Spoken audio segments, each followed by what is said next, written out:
So before I started reading this chapter, I was expecting some kind of major development to the situation with Cyborg Soldier School going up against the VMV.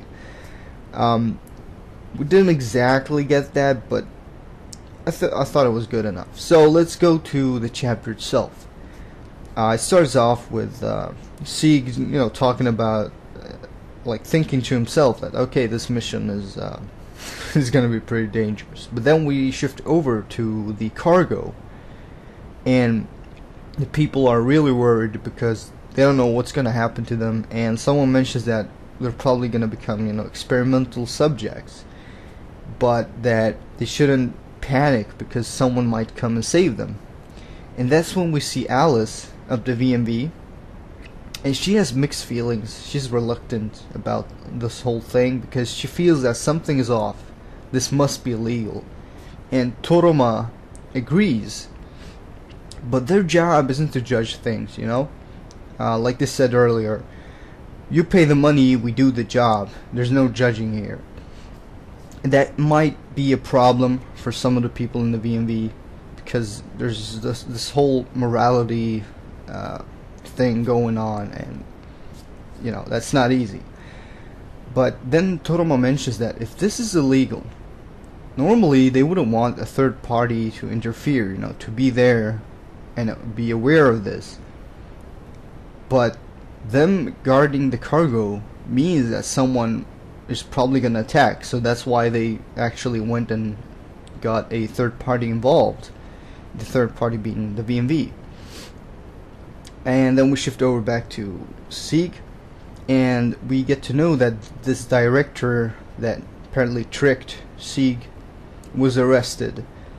But Sieg, he still doesn't really believe that he's such a bad guy, and he's reluctant about testifying against him. That's just who he is. I guess he trusts people too much, which is pretty dangerous. And then Laika starts talking about Colt, who's in charge of the mission, and apparently he's this big shot in the Cyborg Soldier School. And she mentions that he's not very sociable, but he takes care of his shit properly. He's new. He's actually pretty new, but already top ranked. So this guy, yeah. And Laika herself became this mercenary to earn a bit of money to maintain the mechanical eyes, and apparently she lost them in this. She lost parts of her body and because of this magical bomb or something. And then we go back to the cargo where this ninja guy, from the VMV appears because he noticed the enemies, and he uses his shuriken to create this kind of like wind monster. I thought it would look pretty damn cool. And Colt is right there, and he's like, okay, this is our prey. So probably next chapter we'll get Colt versus this ninja guy whose name I've forgotten.